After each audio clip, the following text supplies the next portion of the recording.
గల్లీలలో 2 నెలలకు 3 నెలలకు current cut అయ్యేది, బిల్లులు కట్టలేదని. కానీ ఈ రోజు 200 యూనిట్ల కరెంట్ ఇస్తే ఎక్కడ కరెంటు కట్టింగ్ ఎవరు వచ్చి చేయడం లేదు. కరెంటు బిల్లుల కోసం ఎవరు అడిగే బాధ లేదు. ఇక్కడ బీజేపీ ఎమ్మెల్యే, బీజేపీ ఎంపీ, దేశంలో బీజేపీ ఉంది. మరి ఎక్కడన్నా 500కే గ్యాస్ సిలిండర్ ఇస్తా ఉన్నారా? ఇవాళ 500కే ఇవ్వాలి, కానీ వాళ్ళు ఇవ్వడం లేదు.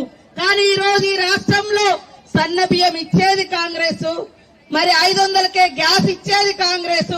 సీఎం రేవంత్ రెడ్డి గారి పరిపాలనలో ప్రజలందరూ బాగుండాలి, మా అక్కలు 1 కోటి మంది మహిళా సంఘాలలోకి రావాలి, కోటీశ్వరులు కావాలని వడ్డీ లేకుండా బ్యాంకుల ద్వారా ఇప్పటికే 26,000 కోట్ల రూపాయలు మహిళా సంఘాలకు ఇప్పించడం జరిగింది.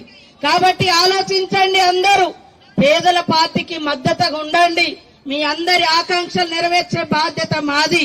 మనం ఖచ్చితంగా నేను ఇన్ఛార్జి మినిస్టర్ గా వచ్చినా తప్పకుండా నా శాయశక్తుల ఈ నియోజకవర్గాన్ని, ఈ జిల్లాను అభివృద్ధి పదంలో తీసుకెళ్తానని తెలియజేస్తూ అందరికీ